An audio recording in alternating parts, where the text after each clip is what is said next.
এদিকে ছাত্র জনতার অভ্যুত্থানে শেখ হাসিনা সরকার পতনের পর জনরোষ থেকে বাঁচতে এবং গ্রেপ্তার এড়াতে আত্মগোপনে চলে যাচ্ছেন বিগত আওয়ামী লীগ সরকারের মন্ত্রী, সংসদ সদস্য ও দলটির বিভিন্ন পর্যায়ের নেতাকর্মী সহ পুলিশের বেশ কয়েকজন ঊর্ধ্বতন কর্মকর্তারা। এরই মধ্যে অনেকে গোপনে সীমান্ত পাড়ি দিয়ে দেশ ছেড়েছেন। দালাল ও ইমিগ্রেশনকে ম্যানেজ করে পালাতে গিয়ে প্রতারণার শিকার হয়েছেন কেউ কেউ, এ সময় গ্রেপ্তার হয়েছেন অনেকে। দালাল সিন্ডিকেটের সহায়তায় কেউ কেউ ভারতে ঢুকতে কোটি টাকাও দিয়েছেন, তবে 20 লাখের নিচে কেউ ঢুকতে পারেনি বলে বিশ্বস্ত একাধিক সূত্র থেকে জানা যায়।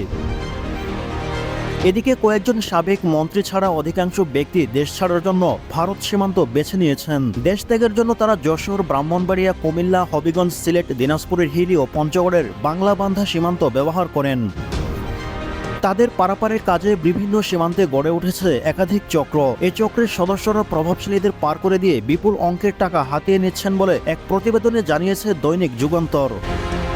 প্রতিবেদনে বলা হয়, শেখ হাসিনা পালিয়ে যাবার পর 5 আগস্ট মধ্যরাতে খোদ আওয়ামী লীগের সাধারণ সম্পাদক ওবায়দুল কাদের যশোরে চলে যান। সেখানে তাকে গুরুত্বপূর্ণ একটি নিরাপদ স্থানে আশ্রয় দেওয়া হয়। এরপর পরদিন তিনি বিশেষ প্রহরায় সীমান্ত অতিক্রম করে বলে জানিয়েছেন যশোর ও বেনাপোলের বেশ কয়েকজন দায়িত্বশীল সূত্র। তবে তারা পরিচয় প্রকাশ করতে রাজি হননি। তবে বেনাপোল ছাড়াও বেশ কয়েকজন আওয়ামী লীগের নেতা পার্শ্ববর্তী পোটখালি ঘাট এলাকা দিয়ে ভারতে ঢুকেন। ঝুঁকি নিয়ে এভাবে ভারতে পালাতে গিয়ে ভারতীয় সীমান্তরক্ষীর হত্যাকাণ্ডের শিকার হন কেন্দ্রীয় ছাত্রলীগের সাবেক সাধারণ সম্পাদক ইসাক আলী খান পান্না।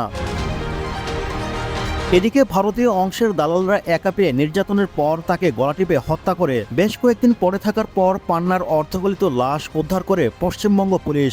সংশ্লিষ্টরা বলছে, দালালদের সহায়তায় একের পর এক আওয়ামী লীগ নেতা ভারতে পালাতে সক্ষম হয় স্থানীয়দের অনেকেই ক্ষুব্ধ। এ কারণে এলাকার অপরিচিত কাউকে দেখে সন্দেহ হলে তাদের ধরে বিজিবির হাতে তুলে দেওয়া হচ্ছে।